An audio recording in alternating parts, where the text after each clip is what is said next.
Yeah, just a quick review of the DGXINJUN. I have no idea how to say that. Cordless red light therapy wrap. So this is made specifically for your shoulder. They're doing red light therapy now on a bunch of different body parts, like for instance the knee.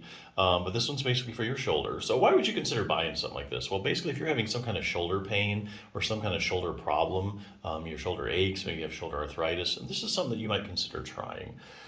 So it does provide red light therapy, and it also provides infrared light therapy. Okay, so it does both of those. You can do them separately, as far as I understand it. And what does all this light therapy do for you? Well, basically, there's three main things.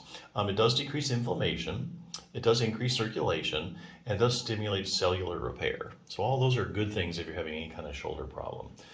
So a few particulars about this particular model. It does have two light mode settings. So you can do pulse mode and you can also do a traditional mode.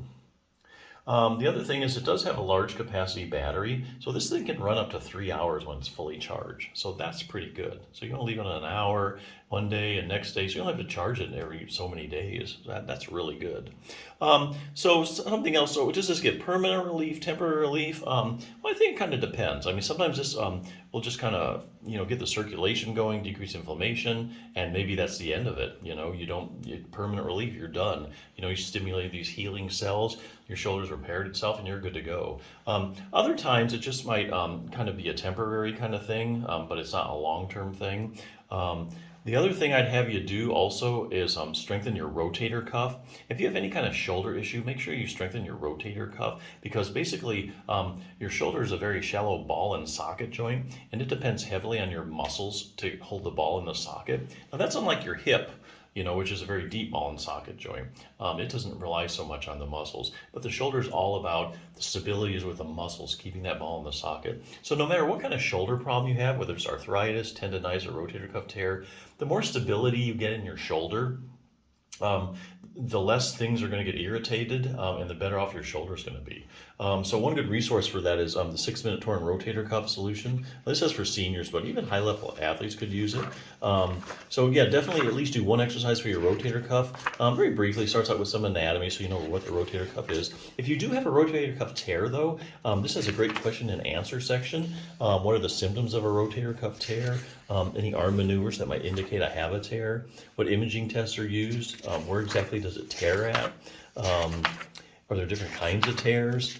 And here's a great question. I have a rotator cuff tear and I'm in a lot of pain. I need surgery, right? Well, not necessarily. So this is a very evidence-based book based on studies. Each one of these squares is a study. So to answer that question, they look at studies where they say take 100 people with a rotator cuff tear and you measure the size of their tear. And then you also run something like a visual analog scale or some kind of pain scale, and you find out how bad they're hurting.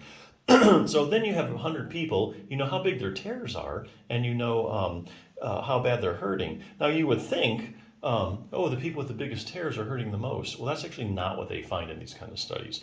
They find there are people walking around with big old rotator cuff tears that are hardly hurting, and then they have people with small tears that are in excruciating pain. And then they have a group of people they find that have tears that don't have any pain at all. And there's actually a lot of studies on asymptomatic rotator cuff tears. If you take 100 people and you do an MRI, you're going to find there's a high percentage of them that actually have tears and then they have no pain. So that's why you really don't want to jump into surgery, even though you know you have a rotator cuff tear and you're in a lot of pain. Maybe you have an asymptomatic tear and you have another process going on. You'd hate to go through the surgery, get your rotator cuff repaired, get your rotator cuff fixed, and then after the surgery, your shoulder still hurts because it really was something else that was giving you your pain. So just something to think about. What will happen if I leave my rotator cuff tear alone? Great question. How does exercise compare to surgery when it comes to treating torn rotator cuffs? Probably the best question in the book. So basically, the only way to scientifically answer that is to look at the randomized controlled trials. Okay, that's where you compare. That's where you may take 100 people. Now, a randomized controlled trial is the highest form of proof in medicine that a treatment is actually effective. So here you take 100 people with torn rotator cuffs, 50 you randomly assign to surgery, the other 50 you randomly assign to a good exercise program, and then you follow them over time. You follow them over 6 months follow-up, a year, 2 years, 3 years, and say at the end of 2 years, who did better, the people that had a rotator cuff surgery or the people that did a good exercise program? So this book's actually synthesized all the randomized controlled trials comparing exercise to surgery, and come to find out you're going to end up at the same place. So something else to think about. Anyway, to that end, it has a great exercise program for the rotator cuff. If you can hardly move your shoulder, it has the program's divided up into 3 levels. You can start with the first level, but if you have, you move your shoulder pretty well, you want to avoid a rotator cuff problem, you can always start with level 3. So definitely rotator cuff strengthening, any kind of shoulder problem. But hey, yeah, if you want to try the light therapy, it's kind of up and coming, and this is a pretty good device, so check it out.